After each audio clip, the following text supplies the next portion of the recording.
To day 121 of the income stream. Thank you so much. It's the weekend, which means we will be doing some website and YouTube channel reviews today. And whether you get selected or not, we're going to have some fun. We're going to learn a lot along the way. I'm going to teach you some stuff about first impressions and how to make sure your messaging and your positioning for whatever it is that you're offering on whatever it is that you're doing is getting through. So welcome in, say hello to each other in the chat, say hello to me, hook me up with a thumbs up before we get started here, and let's have some fun. Enjoy the intro. This is the income stream to help you achieve your dream, all while we keep it clean. This is the income stream. It's the kind of show where you can come and go, but then you leave inspired with no fee required. The income stream with Flynn. Woo! 121, the weekend, and y'all are still learning. I hope that you spend some time today, away from the computer, outside perhaps if it's safe for you, and with loved ones, and just enjoy stuff outside of the craziness of what's happening right now. Make sure, again, if you haven't yet done so, make sure you hit subscribe. And by the way, if you happen to be watching the replay, hook me up with a comment and use the hashtag team replay in it so I can see that you're there. And again, I appreciate you today. So first of all, I want to teach you a little bit about what I'm looking for here. When we do these website reviews and these YouTube channel reviews, there's some specific things that I'm looking out for.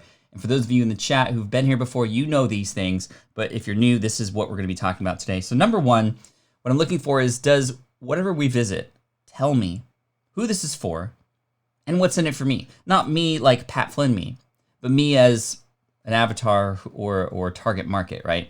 This is really key because oftentimes on these platforms like a website, you have 7 to 10 seconds to share this information before a person scrolls, without distractions, before a person can decide to leave essentially. And if you've captured their attention, sometimes just a few words that resonate with that audience can help them stick around for good and even eventually turn them into a super fan. So once again, does it tell me who this is for and what's in it for me?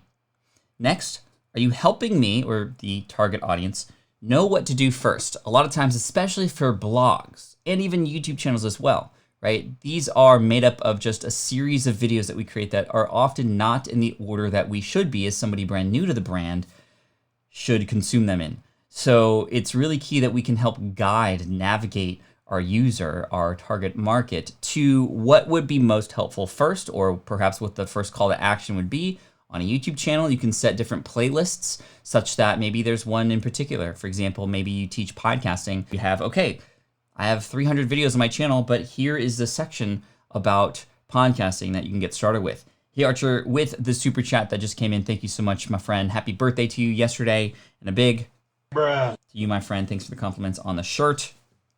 I know you like a good nerd design, right? Stay McFly, that's what I'm talking about. Let's keep going here.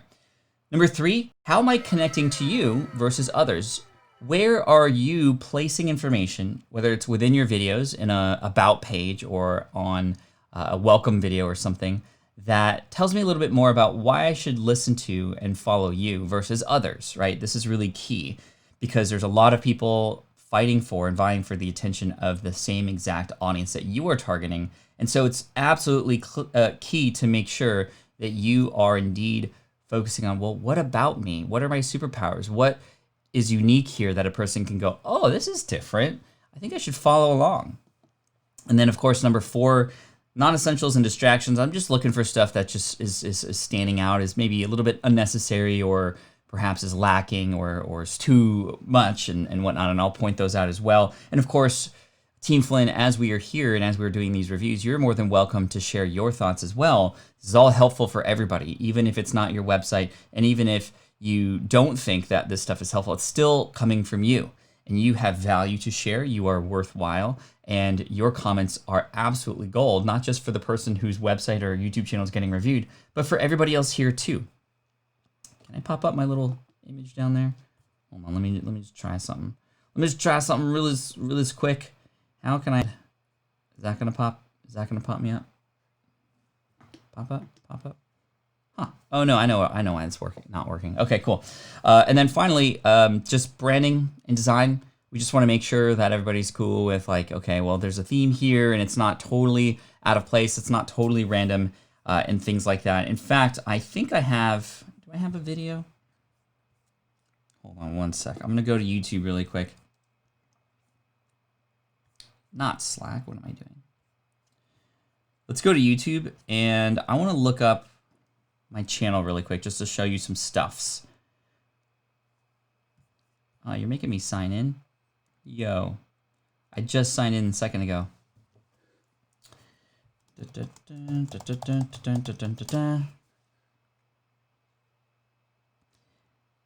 Now, what I want to do is, first of all, I want to set the tone that you don't have to be perfect right up front. Okay, so I'm actually going to be looking for my first video. I've often shared stuff about my very first website, and in fact, I'll do that too. I'll share my very first website, and I'll share my very first video with you, and just to kind of put some perspective that you don't have to get it right up front. A lot of times when we do these, sometimes people feel bad. They're like, oh, I'm not good enough, or, you know, I'm not able to do this. It's not going to work out for me. History of themes. Huh. Where did my theme history go? Oh, here we go. Okay, so these are what my website looked like back in the day. So October 23rd, 2008, we launched. And we launched with a theme. This is legit what it looked like. I'm using an image of me in snowboarding gear. I don't even know why, right? That's kind of ridiculous. Scroll down a little bit more. Just a few days later, right? A few days later, October 23rd to October 26th, I was like, okay, I'm going to get a little bit more colorful of a theme, one that's a little bit easier to work with. I think the other one that I got was a little bit too advanced. It started to, you know, just get a little crowded. I started to experiment with ads and what that would look like and such. November 3rd, 2008, I finally hired somebody, and it was still noisy, it was still overwhelming, but again, I started out a disaster. You have to be a disaster before you become the master, and I think I've gone through 7 to 10 different iterations of the website over the years. So I just wanted to paint some perspective that, you know, you got to start somewhere, and even if you, like, I know there's people here who are like, I don't want you to look at my website yet. Wouldn't you want me to look at your website now so that you can get exact advice on what you can do to move forward versus sort of waiting? I think that that's what's better. And then of course we can always come back to those websites. We've done reviews of websites that have been changed too. So don't feel like once you get it in, it's gone. And then the other thing I wanted to go to were my videos here on YouTube. And I wanted to go to date, and I wanted to play my very first video for you. And it's a 3-minute video, and I'm gonna play the whole thing.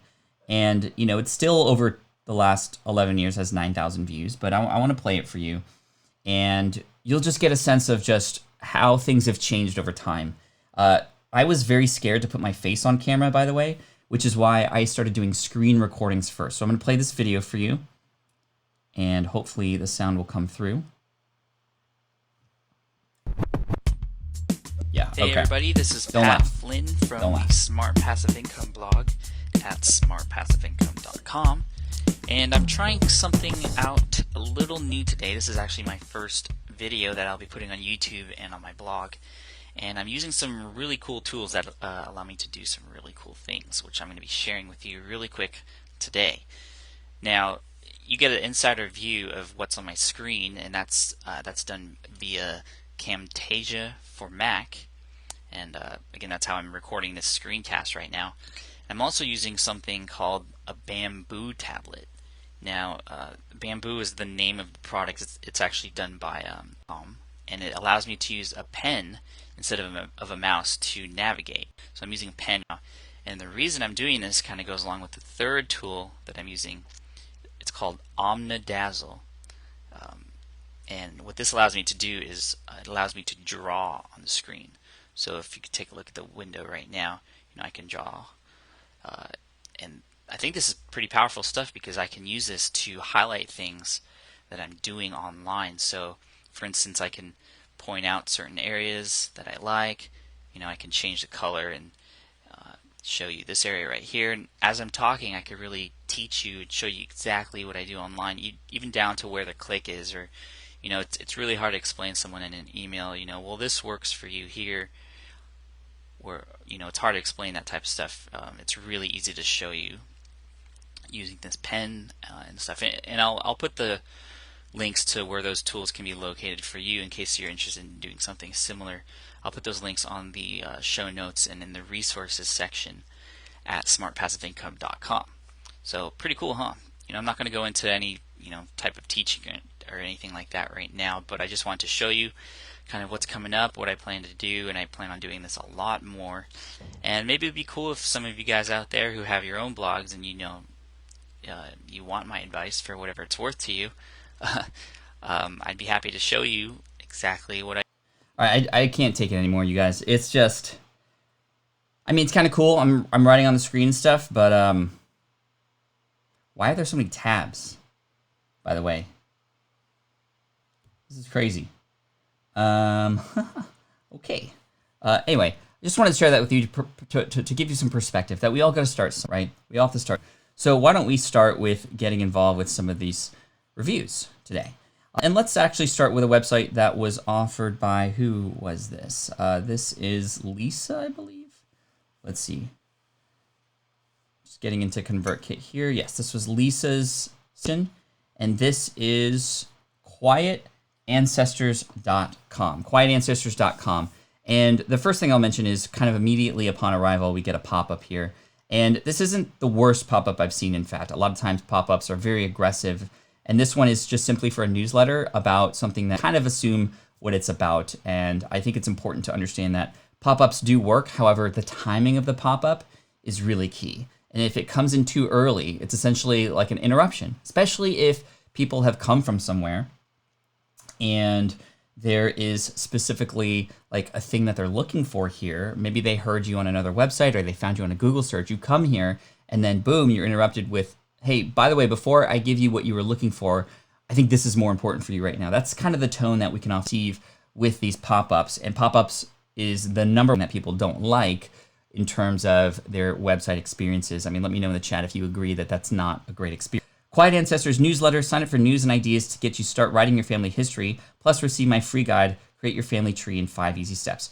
Now, the offer isn't that bad here. In fact, it's quite intriguing, and this is why I'm saying, well, maybe this is okay, but I would position this to come in either on a person's second page visit or a little bit after, maybe within 30 seconds, if that makes sense. So that's just something to keep in mind. The other thing is I would focus more on the free gift versus the newsletter. And the reason is because a newsletter is essentially just code for, hey, I'm going to send you more, right? That's essentially what that means. So I would reposition this as something about the free gift, because that's very intriguing, something that a person can receive. That's more of a giving thing versus, hey, give me your email so I can just send you, guess what? More email, if that makes sense, right? Even Doug Smith here very, very much does not like pop-ups. At the beginning, I'm out. That's not true for everybody, obviously, but people do feel that way. So it's something definitely to pay attention to. All right, let's keep going here. I'm going to close out of this and write your family history. This is a really great tagline because it really upfront just tells me exactly what this is about and who this is for. Anybody obviously interested in their ancestry, this is a place to come to research and write your family history. Now, I think that there could be some additional text or quotes or something to give me more context about and also support the reasons why this is important, right? Research and write your family history sounds very professional versus let's get emotional behind this. And I think a lot of times logic seems to be the logical thing to share when it comes to websites and the terms and the words that we should use. But we have to get into the emotions too. So I love that you share this, and the logo is quite beautiful and it's very clear and the colors are great. I mean, the theme of the website's beautiful. I really love this. But I'm not scrolling. I don't yet have necessarily the drive to keep looking forward because I haven't connected yet, right? I haven't connected to what specifically about this website, perhaps even more importantly, is different than what are those other ancestry websites, right? Ancestry.com and all these other ones out there. What's unique about this one? In fact, I would see how you might be able to bring some of this kind of language here, up front, especially I love that you're introducing yourself, which is really great. And you have this puppy, a little poodle, it looks like. You have a blog, and then it starts to kind of get a little weird and messy down here. You have this sidebar with your most recent articles, right? Which is great, but at the same time, it's losing a little bit of what could be down here. Maybe this is where you again promote your newsletter. And again, here's another way that people can subscribe. Got family stories? Start writing yours today. Join my email list for weekly reminders. Do it for a grandma. I think that again, the free thing is going to be more compelling than the other thing. Let's see. You might also like, and again, so what's really interesting about this is like here on the homepage, I have your latest blog post, which I'm assuming this is this beautiful image here. How to write about a strong woman. Great title. Scrolling down, I see that here as well in your most recent articles, and I scroll down and I see it here again. And so it's almost kind of repeated, and it's almost like if you do that so often on a homepage, it's almost wasted space. Let's go to one of these. So it's obvious to me that these three images here are the call to actions that you want us to focus on. So old reel photo cards, creative writing prompts for family history, 7 types of family history questions. I almost did not catch that text because the image is so bright and vibrant, and the text with the background having a little bit of transparency and not a black text, but almost a gray text, it almost gets lost. And the font is very small as well. We need to have almost a default of 14 size font online because eyes. And think about it. Who is coming on this website? Likely those that are perhaps a little bit older, who perhaps need a bigger font in order to properly navigate through a website. So you might want to blow up the font a little bit such that a person who's here go through, if that makes sense. But I'm going to click on this one since this seems to be the first thing that you want me to click on. Old reel photo postcards. And it almost, just the way these are structured, they don't look like they could be clickable either. If there was a button or click here to learn more about old reel photo postcards or something like that. Old reel photo postcard. This post may contain affiliate links. Cool. So you have affiliate disclaimer there. Okay, so let's now focus on the hook, right? And we're going to do this with YouTube videos next. I have a YouTube channel to review right after this. But whether it's a blog post or a YouTube video or a podcast episode, we need a hook. We need the first parts of that content to sell the rest of the content, right? So however you engage your audience is going to be really, really key. Because if you just sometimes if you just kind of go right into it, it's not going to make as big of an impact as if you set it up. But if you set it up in a way that's kind of not related or not related to what they ultimately want, then it might also remove them from your webpage or YouTube video as well. So we need to see how we can hook people in. So scrolling down here, old reel photo postcards. I don't know if that title is enough for me to actually want to click through or what is compelling about that. It's almost just, this could just be a definition or a library of old reel photo postcards versus what's the big idea here? What's the transformation? What's the topic about? Like, why is this important, right? So I think the title could potentially change. And then let's go into here and see how this first paragraph, these first couple paragraphs. I like the image there. The images are great because they set up context. They break it up. I often say with images specifically, if an image can be removed and it doesn't change the tone or the emotion behind that thing, then it's probably not needed. I would say, however, for this, especially because it's such a thing about something that you see in visual, that this adds a lot of elements and it would indeed remove a lot of the tone and emotion if it were to be gone. So I like this photo. I would keep it in there. But let's ask, why do we care about old reel photo postcards? If you inherited old family photos, you may have only 1 or 2 postcard photos in your collection. Old photo reel postcards are not the same as cabinet cards. Cabinet cards were more expensive and were manufactured earlier than postcards. Photo postcards first became popular in the late 1890s to 1900s. If you're not familiar with the markings on reel photo postcards, then you'll want to go get one of these pictures and follow along here on how to determine the age here. This is what I was looking for. How to determine the age of your old reel photo postcard. I mean, I think that should be the title. How to figure out or how to determine the age of your old reel photo postcard, right? That's the hook.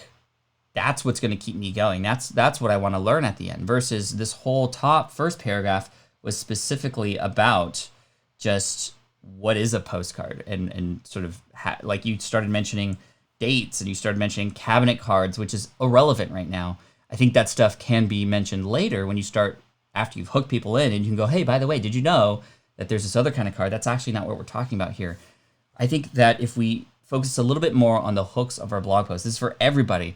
You're going to have people stick around on your website longer. And when you have people stick around on your website longer, you're going to engage them more. And when you engage your people more, guess what? You're signaling to Google that people are on your website more, and they're more likely to go through other pages, which is also another signal on Google in terms of search engine rankings, right? So that's really important. And probably people are looking up how to figure out the age of old real photo postcards, right? Versus just typing in old real photo postcards. They're looking for specifically that information. So let's see, how might we structure this opening paragraph a little bit better to hook people in? And again, the thing that hooked me was right here at the end of this first area. How to determine the age of your old real photo postcards. I would say if you have old postcards with pictures on them, there's a lot of history there. It's about your family. It's about your heritage. But most importantly, wouldn't we want to know when these photos were taken and when these postcards were created? Read this post to determine how to understand, or read this post to I can teach exactly how to know when these photo postcards that you have in your collection were created. This is important, not just for you, but for your scrapbooks, for your timelines, when you start sharing stories about these photos. This information can help you better piece together the history of you and your family, right? So I tied it back into something that was a little bit more into just this whole idea of genealogy and ancestry, if that makes sense. So did you all catch that? I tied it into why is this important, not just the how and the what, but I added the so that. And that can be a very simple method, especially within hooks in the beginning of blog posts and podcast episodes. And I don't know why I'm doing this with my hands, but it feels like the right thing to do right now. But that so that, here's the thing, so that, right? Watch the weekend website reviews so that you can fast forward your way to success, get more traffic, and not make the same mistakes that I and several other people are making in our online business, right? The so that is very key. Pat says, I've learned so far from Pat that people need not only to get hooked in on your content, but it needs to serve them, and it is a website that gives them new knowledge. Knowledge is one part of it, for sure. Inspiration is another thing. So information and knowledge, that's like the same thing. Inspiration and entertainment. One of those three things is required. Two of those three things is leveling up and can engage. Three of those things, all three, which is more difficult to do. Again, information, inspiration, entertainment. That's when you hit the jackpot, right? Sue, thank you so much for the super chat. I appreciate you. Always happy to be here for this. Thanks, Pat. Appreciate the super chat. Thank you so much for that. Bringing awareness this month in particular to yemenfoundation.org, which is where we're donating all these super chats that are coming in, and just raising awareness for that. I agree with Pat, but my mind needs some inspiration after I saw the SwitchPod session yesterday. That is where I'm also K-Walk. It's so compliment to my podcast. All right, winding down from the run. What's up, peasant? Good to see you there. Transformational, great word for sure. I'm happy to be saying that a lot more. It is so helpful. Great. So the website needs to appeal to your avatar. Yes. Yep, that makes sense. Cool. Well, Lisa, hopefully that helps, and I'm glad, and I'm super thankful that you allowed us to review a little bit of your website. I think that we can go a little bit further into the emotion behind this versus more of just like an information / encyclopedia about this information. That you are showing up here, that you have sort of a tie to all this. This is really key for connection and to bring people back and to further help people understand not just what, but the why, and helping them get hooked with the how, if that makes sense. Cool. Well done. So let's move on to another resource here. This is going to be from Art. Art has provided us with a YouTube channel for us to review, which is really great. Art and Brie. And one thing that I'll mention is we need to make sure that our YouTube cover art or our art for our channel is designed in a way that best expresses who we are and what we're about. I see Art and Brie here, which is great, but Art, and I'm assuming perhaps Brie up there, I'm not sure, is cut off. There are some resources online that we could easily find if we go to Google and we type in YouTube cover photo size template. You'll find a number of different templates that show you exactly what the dimensions are. And I actually design on these things because you have to design this giant image. You'll see it says up here, like this is for TV. Let's see if I can. So this image here, right? This is what I have for my channel and what you could use. You can find these templates online, just YouTube cover template, YouTube channel cover template. And you design for this huge thing here, this light gray in the background, because people watch this on TV, and when they go to your channel on a television, that's the size that you see. But this super dark area in the middle, this is what we want to design for. That will be for most devices and desktops and tablets. And likely you have, for example, your face and this child on your shoulders kind of up here outside of this region. And yeah, perhaps the child's face was omitted from the banner on purpose, right? Which makes sense. But so is the face of the person who we're supposed to connect with here. And in addition to that, we can and should add a little bit of context, a little bit of context for, okay, we're here, what's this about? Or, is this, farm living with Art and Brie, which would immediately connect me more to you than what I see here right now, right? I see Miracle Cow adopt calf. I see some information about, jars of food and animals. This is really amazing. I love the thumbnails here, even though there's no text. You don't have to have text on thumbnails in order to win. You have to have it be something that tells a part of a story that makes me want to click through. For example, these jars here, we have 1,000 jars of food. Like, this makes me want to click because I'm like, what is that food, right? Or there are fleas everywhere on this cat. I feel bad. I want to go and check it out. A cow stranded on the side of the highway. There's the cow. Like, let's learn about this story, right?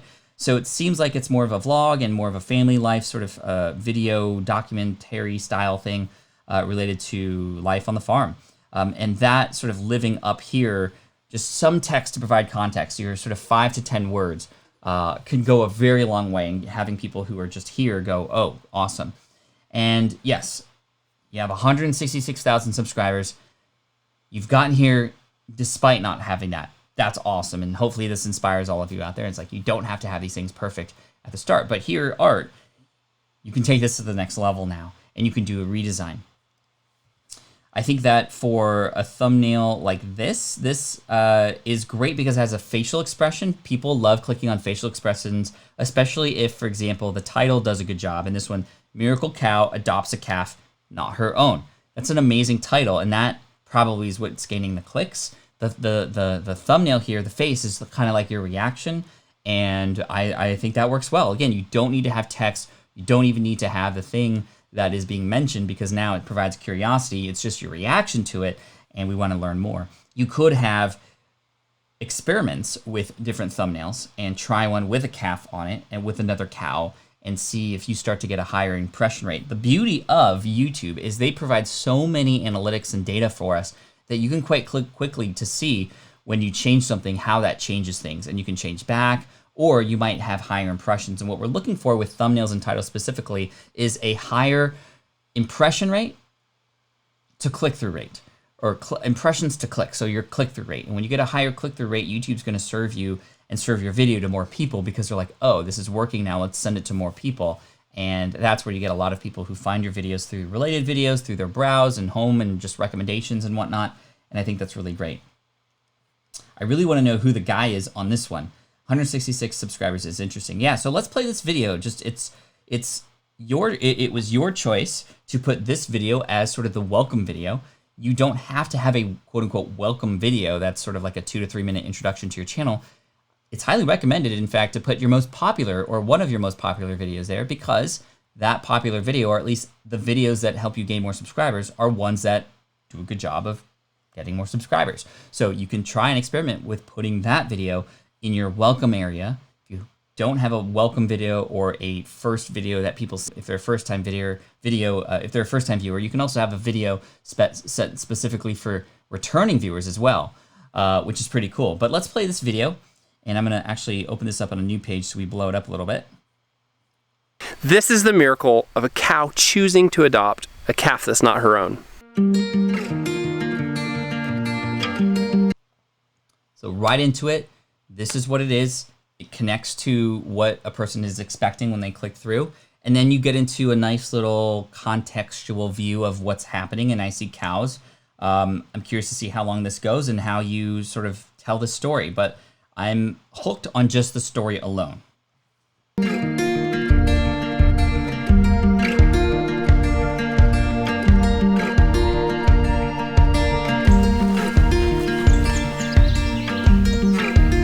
I like the vlog. I feel like I'm like there with you. That's the cool thing about a vlog.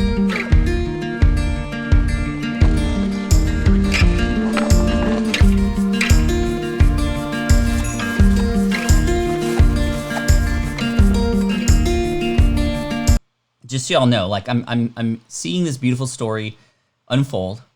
There's some really nice music behind there, and the camera, as you noticed, was a little bit shaky, a little bit blurry in some cases. I mean, super blurry in this case, and that's perhaps more of an artistry sort of decision.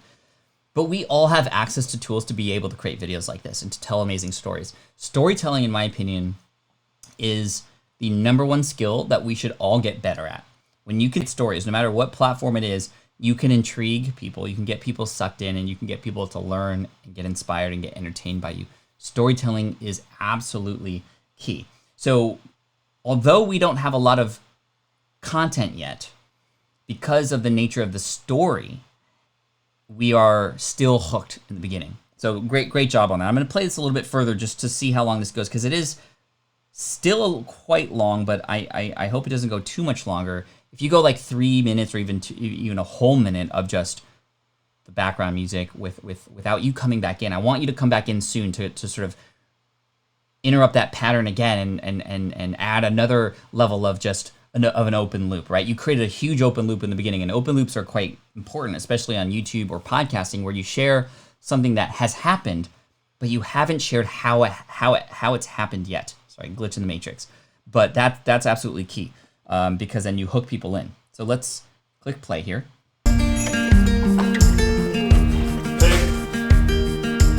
When we got our cow the other day, we made a bold and possibly stupid decision. This was the decision. We got a steer calf that didn't belong to Alice, the cow that we bought. We just brought him along.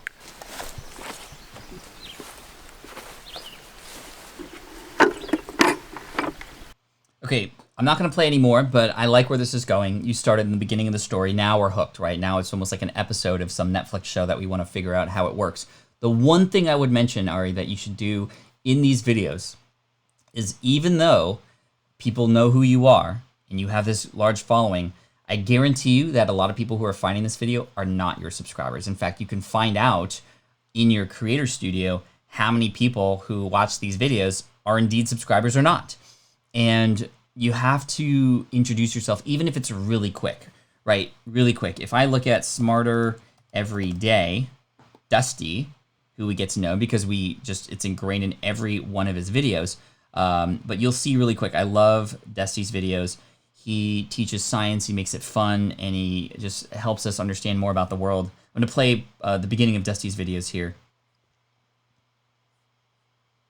Hey, it's me, Destin. Welcome back to Smarter. I'm a mechanical and aerospace engineer. So when it comes to things like shock waves or laminar flow or snatch blocks or aircraft and things. So you see how that was? Just, hey, this is Dusty from Smarter Every Day. And he talks a little bit about himself, and then he gets right into he's probably going to connect us to Life of Sea Turtle stuff, right? Because he's more of a mechanical engineer, and he's talking about animals in this one. But he's so crazy, right? Hey, it's me, Destin. Welcome back to Smarter Every Day. Now, you don't have to do this in the very beginning. I liked your video, in fact, how you started it earlier. But when you back with your story, I think just hey, it's Ari here, thanks, welcome back to the channel. I think that alone can just be a really nice way to connect with somebody, right? Just that little piece of advice for you there. Let's go and see some of your other videos. I'm loving what I'm seeing so far. Let's scroll down. This is the mirror on your homepage here to see how you've structured your playlists. Because remember, a person may have been introduced to you for the first time, but is this cow video the first thing you want people to see? I'm hoping there's perhaps some sort of, start here, or like get introduced to the family, or, learn about the farm, or something like that. So I'm gonna scroll down the vlog. Look at this cute photo of this watermelon, and it's so bright. I love that. Chickens, goats, popular uploads, how to cure and store sweet potatoes, recipes. Yeah, so it's actually quite, it's structured quite nice, which I really like. Medicine. So yeah, you could keep going. You can add more playlists in here too. This is a fun way to scroll through a large channel and just find different kinds of things that might be intriguing, right? I might be just intrigued with, whoa, okay, how to make green tomato pickles. Let's see how you hook me on this one. Who is Brie, by the way? I don't even know yet. Oh, I wanted to come down to the garden and just see if our fence is working from the deer. We have a huge deer population here, and so we have to protect our garden somehow. Our summer garden did fine without a fence, but it's not looking like our winter greens are gonna hang in there without some kind of. And just pay attention really quick to the style of this video. It's sort of on probably a vlogging stick of some kind, maybe a switch pod, I don't know.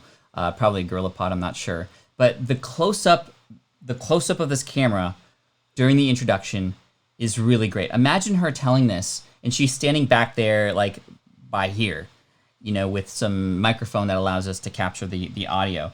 It's less inviting, and it's okay to get this close to the camera, especially in a vlog or where you're sort of sharing things. In fact, I've been experimenting with this in some of my more recent videos. I don't know if you've recently seen, but instead of this view here, which is more of like a talk show sort of view, I don't know if you've seen some of the latest videos that I've shared. Let's go to videos, and you'll see this video here about entrepreneurial traps. And pay attention to this view that you're seeing right now here, like this, to this view that you're going to see here. Now, this might sound a bit weird, but being an entrepreneur is quite dangerous. There's a lot of pitfalls and traps that you could fall into that could ruin your health, could ruin certain relationships that you might have. And so very much more close up, like, hey, we're just having a face-to-face conversation, and it zooms in a little bit. I don't know if you caught that. Now, this might sound a bit weird, but being an entrepreneur is quite dangerous. So it zooms in, and then it gets right into B-roll. I like to, my style, again, you don't have to do it my way, you don't have to do it Ari's way, you have to do it your way, but you can get inspiration and motivation from other people who are doing those out there, and I think that's really key. But actually, in fact, while I'm doing this, it might be helpful to see if we can pop something in there. No, that's not gonna work. I wanna show secondary display. No, never mind. Can't fix it right now. But anyway, I like B-roll in there early on, especially when I'm teaching. It's not a vlog. And I think vlogs, what's nice is wherever you're at becomes something that's visual that in and of itself interrupts the pattern. People are interested in where you're at, and sort of if you have a farm, like great, this is stuff that you can easily get into and you get excited about and interested in. So I think that's key.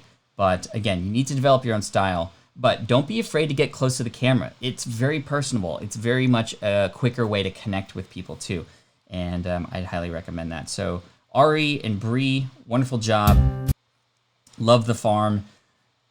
It's almost like you're inviting us into your family, and I really love that. Let's see. Get into the kitchen. You're like looking at. I'm just looking at the different elements of this video. You have your kids and your family in there, which is really cool, right? So maybe the faces of the kids weren't on purposely cut off in the cover art in the beginning, but now you're in the kitchen, you're cooking. Like, look at these. It's very simple to set up a camera just right next to the work that you're doing. And I love the production value of your videos. They're really great.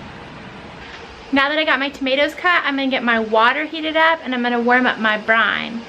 For my brine, all the brine is vinegar, water, and salt. We'll add the spices to the jars, but you gotta heat the brine up, you gotta get it nice and hot, so let's get that going now. See, you can have your own cooking show on YouTube. This is so cool. And I opened up the description here to see, okay, are these things here for people to get into so that it's more convenient? And absolutely they are. Look, you have the entire ingredients there. You have the instructions, which is really great. The one thing I think I would recommend is you can have timestamps within your videos. I'll show you. If you go to how to start a podcast, you'll find my video quite close to the top. And within this video, you'll see that there's chunks, right? This is the introduction. This is microphones. This is the boom arm. This is the shock mount. Look at that young cat with no beard in a weird screenshot. The way that works is essentially all you have to do is this. This is what you have to do in your description in order to unlock those chapters within your video. And especially for something like a recipe where people might want to come back and they might want to just find directly where in that video that recipe or that particular instruction lives, that can go a very, very long way. You have to have 00 in there to unlock those chapters inside your timeline. If you don't have that, these are still clickable. You don't have to do any coding or anything. Just put the 0:56 to go to microphones if you know that that's where the microphones go. You'll have to do that manually, but in your description you do that. But the 0:00 introduction, or at least the 000, is important to be in there in order to get these sort of sections of your YouTube videos like that. And what's really cool is if you do that, Google, depending on, sometimes Google does it for me. Let's see, if I go to Google, how to start a podcast, Pat Flynn. Sometimes, let's see, if I go to videos, I don't know if it'll do it. Okay, it's not doing it here, but sometimes it'll actually show the timestamps in the search result, which is really neat. So that's not happening right now though. But that's great. That's great. Art and Brie, thank you so much. I appreciate you, and that's great. So next up, we're gonna go to building a bassoonist, who's here, I think, in the chat right now. And so thank you again. I hope that you don't get too much anxiety as I and the rest of the channel here reviews this for you. But I'm really excited because you have been here and very involved in the chat, and I want to give back to you, and I'm really excited to go through your stuff. So let's go to building a bassoonist. And again, I just went to the website, and I've talked about this before, and don't worry, a lot of people are doing this and making this mistake.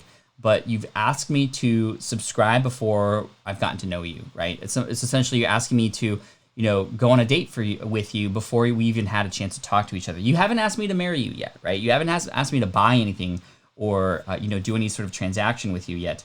But this is a mini transaction, and I'm not just going to give up my email to anybody, right? So I think you've asked this too early, and it's not compelling enough to begin with. So I think that whatever it is that you're offering, if you have free resources, share what those free resources are, right? So I would, number one, have the pop-up show up maybe 30 seconds in, if that's possible, or not on a person's first visit.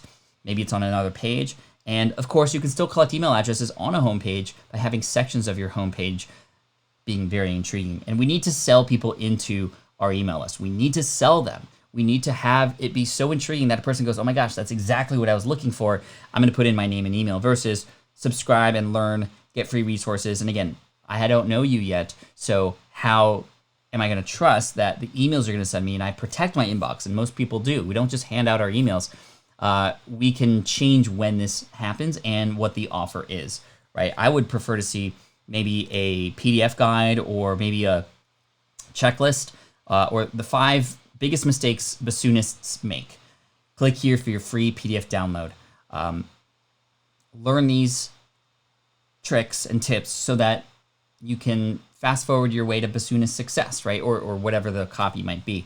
That's something that's intriguing. A person doesn't want to make mistakes, so they're going to give their email address in exchange for that information. Maybe it's a video that you create that's sort of hidden just for them, if that makes sense. Maybe it's another resource. Maybe it's a list of, a fingering chart, if you will. Maybe it's a fingering chart that you offer for free. I don't know. It could be yours and it could be branded to you, and then they just so happen to also get emails at the same time. But if we just sell, subscribe, get some newsletters, guess what we're saying? We're essentially saying, hey, give me your email so I can send you more emails. And people don't wake up in the morning and want more emails. Pat, I wonder that if I wait for the pop-up, people will have already left the page at 30 seconds. Well, you could either have people leave within 10 seconds, because they're getting interrupted and there is not a ton of value here yet. I think that your website is so well designed that you have to be confident that people are going to stick around, right? And we can work on some text and positioning such that people stick around, and then they'll actually look for ways to dive deeper in with you. That's the approach I would take, if that makes sense. I've seen that when you land the interest for your freebie, dramatic bump in opt-ins almost immediately, yes. So I would say that pop-up, not bad. What is being offered in the pop-up needs to be improved. But anyway, I think you understand. So let me click out of that and let's get it. Look at this website. It's so beautifully designed. The orange in the read and the logo and the button and the brown and just the way it's laid out, I think it's really great. And the text and the positioning, you need to be confident in how well you've positioned this. And you're already saying people are going to leave within 30 seconds and you're worried about that versus, hey, let's spend these 30 seconds to intrigue people and get people wanting to subscribe to my email list, if that makes sense. So you're doing really, really great. Everything you need to learn the bassoon all in one place. And for those of you who don't know what a bassoon is, it's a specialized instrument. It is similar to a clarinet and a saxophone. So it's sort of like if a clarinet and a saxophone had a baby, right? And the bassoon typically is, I don't know how tall it is, maybe 6 feet tall, 4 feet tall. It's quite a big instrument, but it has this beautiful sound. It's almost like the daddy to an oboe, right? If that makes sense, right? It's a really cool thing. Anyway, everything you need to learn all in one place. Cool. I love this because I know that bassoonists often don't get a lot of love in the orchestra, right? And so for somebody to come here as a bassoonist, it immediately is very intriguing, right? I felt the same way as somebody who played the trumpet. And when I started finding resources online for trumpet, I would just dive into all their stuff because I wanted to be a great trumpet player, right? So that's great. And just the way that this read points up to everything, like I don't know who designed your website, but it's very, I also want to move this a little bit. I want to make this smaller because I want to see how this performs in terms of mobile friendliness. And unfortunately, it doesn't look like it's mobile friendly right now. In fact, if I go to buildingabassoonist.com on my phone, it's almost a requirement right now. Buildingabassoonist.com. It's almost a requirement right now that these things be mobile friendly. And I'm just checking on my Safari on my phone really quick just to make sure. Okay, it is mobile friendly. It's just not showing up, maybe because I'm going live using a desktop but sometimes when you can move the desktop over. Okay, so you're clear. You're clear. And just to give you some proof here, that's what it looks like on the website. And the bassoon is still there on the bottom. The same text at the top with the menu on the top. So you're all clear. You're doing great. You're doing great. Okay, let's go back to the website. And you have this big Learn More button. So let's read the copy here. Building a Bassoonist is the online academy for bassoonists in training. Take the frustration and confusion out of learning and turn it into confidence and ease by becoming a member of the academy. Great. The one thing that could be included would be something related to, okay, well, what's this going to do? You become great at the bassoon. Great. Then what? Does a person now land first chair? And it's going to be up to you to understand, okay, well, what's the big draw for becoming a great bassoonist? Or like maybe it's something that they want to do. Maybe it's some language about whether you want to do this on the side or you want this to become your full-time gig. I don't know. Not necessary here, but it should be somewhere, right? The why behind this. Am I fighting for first chair, for example? Or this is all. I think that you have some room to go deeper on the homepage, right? I almost, in addition to learning more, maybe when I click on learn more can be down below. I want to scroll. I also want to learn who is behind this. I want to see a picture of the person who is writing this website and with a bassoon. And I want, now that I'm intrigued, okay, is this for real, right? That's what people go to. People default to doubt online. However, when you have the right words, people get interested. But we still need to show proof that this is for real and that this is a legit, right? So I think that if we were to have an image of, for example, you and go, hi, my name is, and this is who I am, if you're comfortable with that, you don't have to do that. There are websites out there that obviously never mention the person behind the website or even show their face and are still successful. But I promise you, it'll go a very, very long way in helping to connect with people, to get people further going into your website. If you are looking at your analytics and you're seeing that people aren't sticking around for a very long time, it's likely because you don't have a lot of information here on the homepage. I would go deeper. And in fact, this is going to help with search engines as well. You have less than 30 words here on the homepage.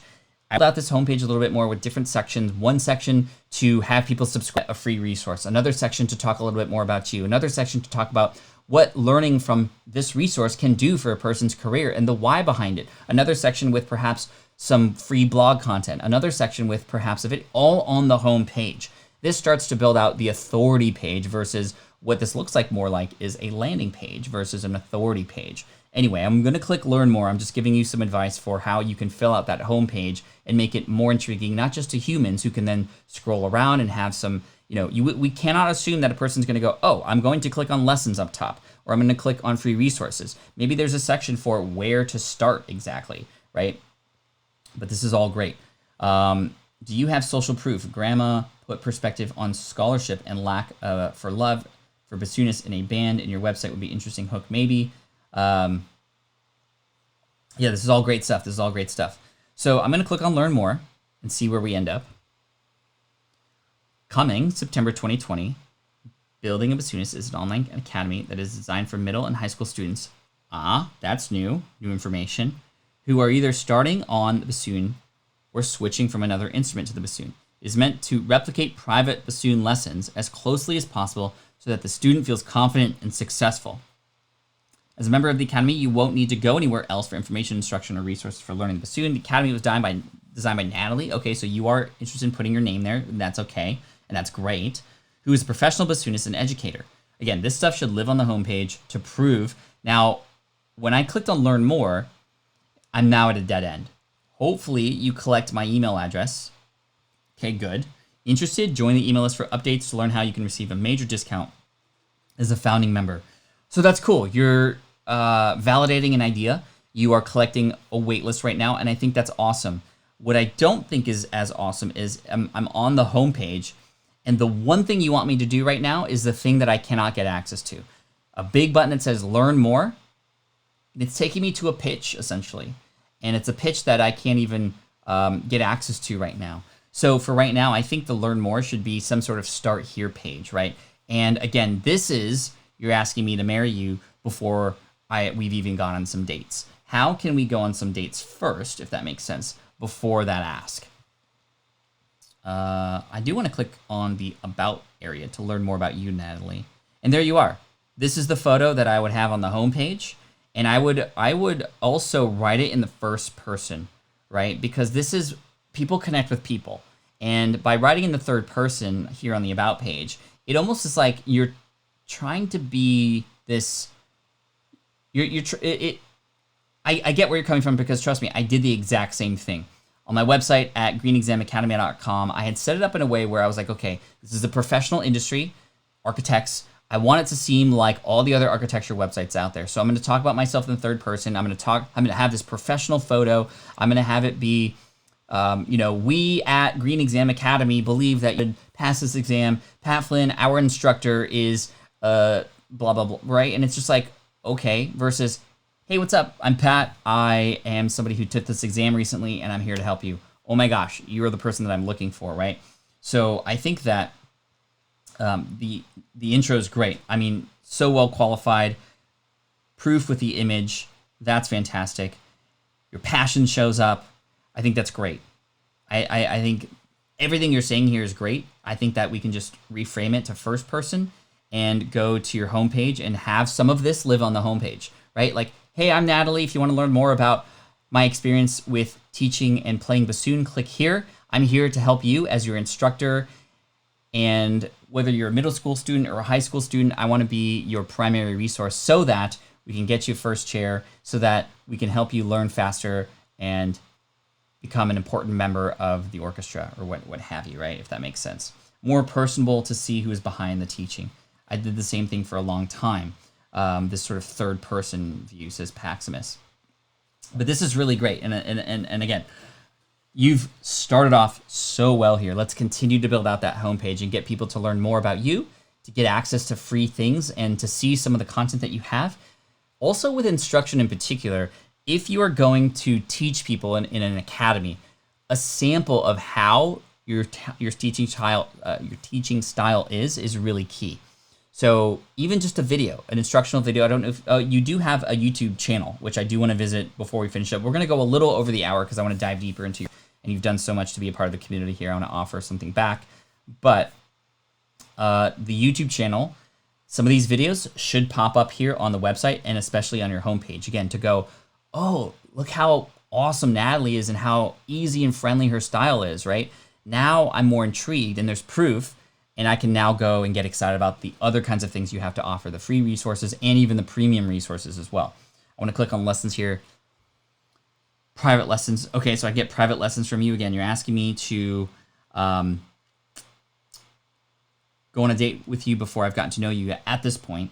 However, on this page in particular, I think it might be interesting to have a video with your bassoon going, hey, Natalie here. I want to tell you a little bit about how these private lessons work. Because when it comes to actual time that people spend with you that they have to pay for, and here's the lessons page right here. I wasn't showing the screen really quick. But this is a page where, again, online private lessons via Zoom. I like that you added Zoom in there because people are used to that and people are actually hiring a lot of people for these kinds of things recently, which is great. And so I would say a couple things here. Number one, let's talk a little bit more about what these sessions are like, right? Bassoon lessons are available to anyone regardless of membership status with Building Bassoonist. However, members of the Academy receive a 15% discount on all lessons and reads.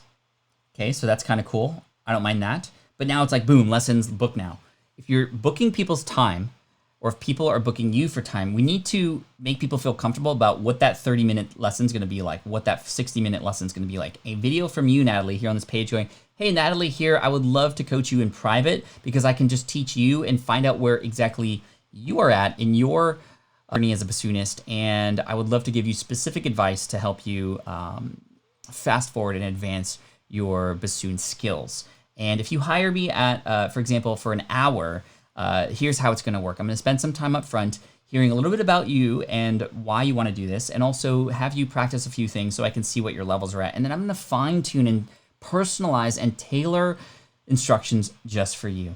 And we're going to go back and forth. I'm going to have you run through some things. I'm going to demonstrate with you. I'll have my bassoon with me too, so it feels like we're doing this together. And I ultimately want you to feel like I'm your friend and I'm there to help you.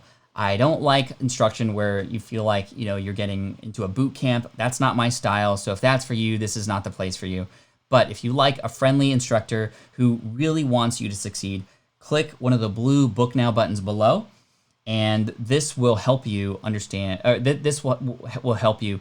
The other thing I will mention is here, the other thing I would mention here is 30-minute lesson, $30, 45-minute lesson, $45, 60-minute lesson, $60. So I would say that if you want to make more money, or if you would rather and encourage people to go more, I would say a 30-minute lesson should be $30. No, actually, I'm trying to structure it in a way where you are actually enticing people to go longer, if that makes sense. They save money by going longer with you, and you ultimately make more money as well, right? So I would say maybe, for example, if it's a 30-minute lesson for 30 minutes, 45-minute lesson for $45, 30 for 30, 45 for 45, and 60 maybe $55, right? You save $5 on the 60-minute lesson if you really want the longer lessons there like that. And maybe there's a way for after the initial lesson to get a deal if you book a month, right? If you book 30-minute lessons or 60, let's say 60-minute lessons at $50, just to make it a nice round number, you can book an entire month, which is worth $200 at $175. But you have to book them all up front, if that makes sense. So there's some really cool ways that you could package these things. And also, if they happen to include anything like a workbook or PDF file or anything like that, like make sure to mention that here too. In addition to the lesson, you'll also get a workbook that I'll send to you. It's a PDF file that you'll print out with all the information, all the music that you need. And that's valuable, right? That's valuable too. So I think the tiered pricing structure could be great because then it can kind of force, you could even have like 30-minute lesson, $50. 45-minute lesson, $60. 1 hour, $75. And it's like, whoa, I get a huge deal if I go 60 minutes. I'm just going to go for 60 minutes. Yes, Stacy, this is live. Hopefully that proves that, unless I was so good at planning that you were going to ask that ahead of time in a recorded video, which I'm just kidding. Shouldn't a sales page be better for that? This is the sales page. This is the sales page. It just needs a lot more work. Let's see here. Let's go to your YouTube channel really quick to finish off. And again, thank you, Natalie. I hope this is helpful and you're getting some ideas here. And if obviously this is going to be recorded for you, it is being recorded for you here on YouTube. It'll just have need some time to be processed, and probably within an hour it'll be ready. But anyway, let's go to your YouTube channel. So check it out, Building a Bassoonist. See, now I see your face, and you have the same language, the same logos, the same colors. I love that. Learn to play the bassoon with Natalie. I would also include everything you need to know to learn how to play bassoon with Natalie. That way the language, like, it is literally everything, like you said. So your homepage here has really good artwork. I wouldn't even really need to change anything. I would have your logo change for your face, to be honest. I think that's so important here in the online world, especially on YouTube, especially when you're doing instruction and you want to have people learn from you, the person. You need to show up, especially when you start replying to comments and stuff. I think that's key. I know it might seem a little bit counterintuitive because you have a brand, but you are the brand, Natalie. You are very much the brand. A welcome video here could go a very long way. It could be legit the same welcome video that you have on your website too. Remember on that farm video that we saw from Ari earlier, he chose to do that Miracle Cow one as sort of the big video that's shown up front. That's really key because it can start to introduce you and your style. And again, you with the bassoon and all that kind of stuff. This is interesting to me. How to play bassoon if you switch from trumpet. That's interesting. I like that you have those specific videos because those are very specific and likely very search-driven stuff.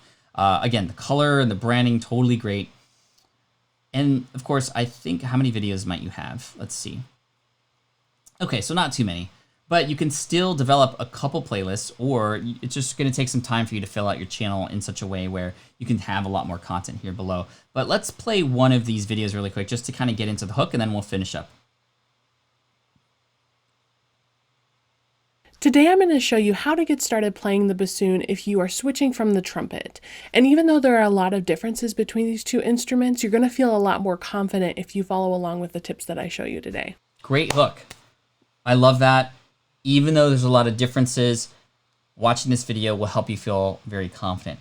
The one thing I would say is that if you could include a bassoon and or a trumpet, whether it's actually physically there with you or even just images, that can introduce, you have room for that too. Just like the framing of the picture, you're nicely framed in the photo, you're lit very well, you have this beautiful smile. You have this space around you to add little images during your videos during that time. And I know you have those images because they were there in the thumbnail. You have the chapters in there, which is really cool. I like that. As you can see, if I show more, you'll see, yep, you did exactly that, which is great. I like how you have the about stuff in here too. I would say that if you could point people to your website here and have it be clickable. This is not clickable. That's very key here as well. You can also have a link specifically to your lead magnets, right? Like that free fingering chart or free whatever it is. You can link directly to a page on your website where you have more information about that to get more emails. Start that habit now and you're going to collect a lot more emails later. But yes, great intro. I love that. It would be sort of, so level 1 is what you did. Great intro, mandatory, what you said, fantastic. Level 2 would be adding images or having these instruments in person. Level 3 would be to add a little bit of entertainment on top of that. So let me see if I were to redo this video, here's how I might do it. Today I'm going to show you how to get started playing the bassoon if you are switching from the trumpet. And even though there are a lot of differences between these two instruments, you're going to feel a lot more confident if you follow along with the tips that I show you today. There could be ways where you can insert really quick cuts of you playing the bassoon and then playing the trumpet, or if you're holding a bassoon, right, and maybe you play a little trill or something, and then you go into the trumpet and it's like you also know how to play the trumpet. Now it's almost proof. Like, oh, you, Natalie, have also done this too, or you actually can at least understand these things. So a person watching who is a trumpet player can go, oh, are you just like a bassoonist telling me as a trumpet player, or do you actually know, right? Just, again, that's just sort of taking it one more level, but hopefully this makes sense. I'm gonna click play to see where you take me from here.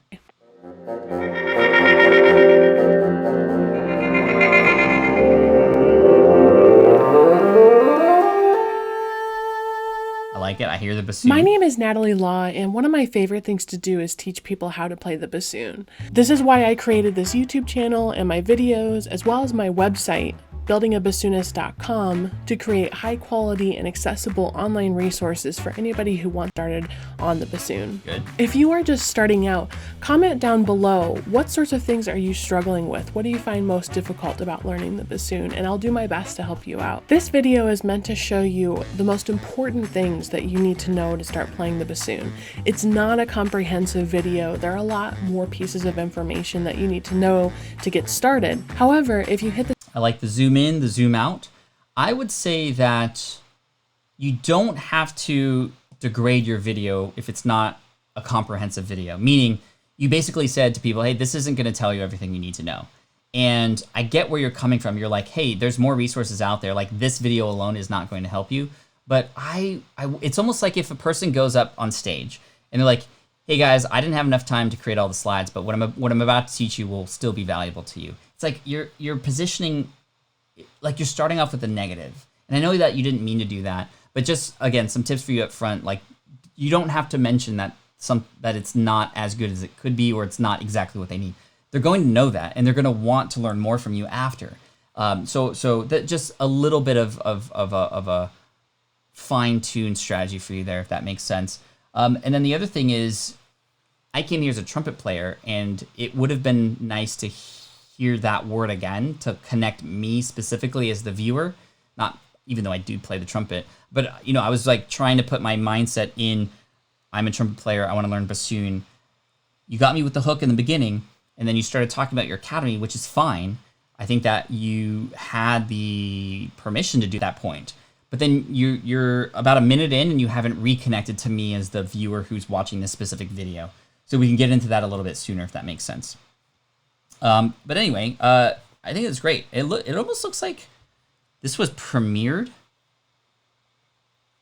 It almost looks like this was premiered. Yeah, premiered July 9th. The premiering feature is mainly used for when you already have large audiences, and it allows people to sort of set reminders for when a video that's not necessarily a live video is going to come out, but it allows for a live chat to happen. And I haven't quite tested that yet, but I'd be intrigued to see what would happen if you just uploaded this video, and the order of operations for uploading a video typically is to upload it unlisted.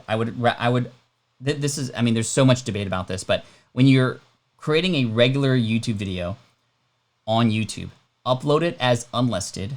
That allows for nobody to see it yet, but you get YouTube to see it, so that in case it were going to be demonetized or there was something like an issue with the video, like that would be shown, and then you can fix it before you go public. And all you have to do to go public is just change it from unlisted to public. And that's the typical way to do it right now. The premiering of it is interesting because you sort of upload it and then it's played live at that time with people. And unless you have a huge audience, it's not going to do you a favor because you'll have just a couple people in that live chat. And I don't know if that is something that maybe you do have a large audience and a bunch of students who watch these things when they come out. But for something as specific like this, and because it's very, very much likely going to be found on search, especially in long time, like this will have thousands of views eventually for sure, but it's going to take some time to get there. I think that makes sense. So yeah, I think that the live chat feature, it's not like you've scheduled this video to go live at that time. You're going to have to manually go from unlisted to public to get that sort of like haste now.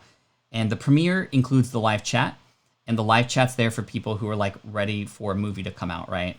Who can discuss it as it's happening and get excited about it. And that's mainly used for larger audiences on YouTube. So cool. Natalie, well done. Thank you so much for allowing us to review your stuff today. You had both a website and a YouTube channel. Again, make sure they're connected. pop in some of these videos onto your website, and that welcoming homepage is going to be really key as you build that out. But hey everybody, this is very fantastic. I hope you learned something today. Make sure you hit that thumbs up if you haven't already. And what a great day. I'm very stoked that everybody that we saw today had some really good stuff going. And as you can see, everybody can use some room for improvement, including myself, and just stay McFly. So hey, y'all, enjoy your Saturday and your weekend, and I hope to see you here again tomorrow. We're going to talk about a new topic within the realm of website and YouTube, and I might be doing something a little bit different tomorrow. We'll see. I like to have fun. I like to experiment, and that's what entrepreneurship is all about. Controlled experiments, moving forward, progressing, getting better over time, and that's why we're here. So, hey, everybody, thank you so much. I appreciate you, and as always, Team Flynn for the win. Peace out, everybody. This is the income stream to help you achieve your dream, all while we keep it clean. This is the income stream. It's the kind of show where you can come and go, but then you leave inspired with no fee required. The income stream. It's gonna be a boomerang. With Pat Flynn. Hey y'all, thank you so much. Enjoy your weekend. Stay safe. Get that exercise in. Hug your loved ones. All the right things. Anyway, come back tomorrow at 8 a.m. Pacific, 11 a.m. Eastern, patflynn.com/income stream. You're amazing. I love you. Bruh.